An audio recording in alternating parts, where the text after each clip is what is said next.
significatif de l'industrie militaire nationale et une progression vers une autonomie accrue en matière de défense.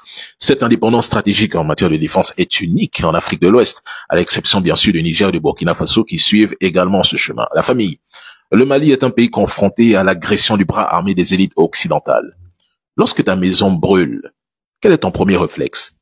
Te nourrir ou te battre pour éteindre le feu et lutter contre ceux qui cherchent à aggraver la situation? La mise en place de ces infrastructures nécessite des investissements en technologie, compétences et infrastructures industrielles, ce qui stimulera l'économie locale à long terme.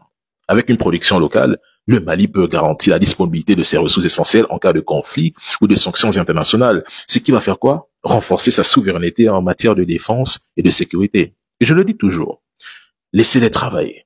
Mais apparemment, cette phrase vous énerve. Ceux qui sont impatients n'ont qu'à poser leur candidature pour être président. À défaut, laissez ces dirigeants travailler, laissez-les bosser. Le puzzle prend forme et ça prendra du temps. Et semble-t-il, plusieurs personnes sont pressées. Donc, si vous êtes pressé, devenez candidat. Peut-être votre programme marchera si bien. See you.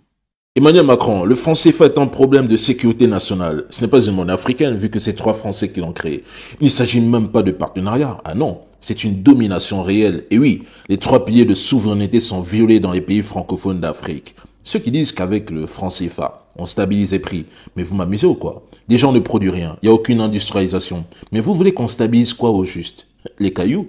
Le franc CFA a permis à la France d'accéder gratuitement à nos matières premières et nous foutre des blocages. Si par exemple le Gabon et le Cameroun exportent, disons, 200 000 tonnes d'uranium, que ce soit vendu en Chine, en Russie, aux États-Unis, en dollars, yuan, etc., toutes ces devises atterrissent au trésor français. Ça revient à dire que c'est comme si sur les 200 000 tonnes d'uranium vendues, la France en avait 165 000 tonnes. Mais Macron se moque de nous. Nos revenus d'exportation sont bloqués. 50% vont dans le compte d'opération, 15% vont dans le compte du nivellement. Nous, on perçoit que 35%, et même dans les 35%, s'il vous plaît, il y a les taxes. Donc, si on regarde bien, on peut se retrouver dans les 15-20%. Mais de qui se fout-on? Donc, avant de chercher à nous industrialiser, Macron, pense à réindustrialiser ton pays, la France. Les Français crèvent de faim. Ils dorment dehors. Ils n'ont pas de travail. Mais essaie de penser à eux pour une fois. La vie est chère. Et tu sais bien que l'Union des pays francophones d'Afrique, c'est la création d'une puissance internationale. Mais il faut vraiment arrêter de croire que les Noirs vivent dans une grotte au XXIe siècle. Déjà, l'eurozone est la zone la plus endettée du monde.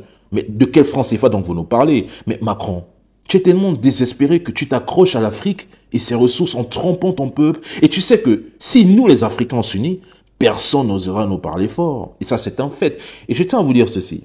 Ce n'est pas un débat que j'ouvre ici, parce qu'il y a toujours des moutons qui cherchent à tout contredire sans réels arguments. Ce n'est pas un débat, c'est un fait. Ceux qui ne veulent pas l'accepter, prenez une corde et sautez dans le building. Et la vie continue, d'accord?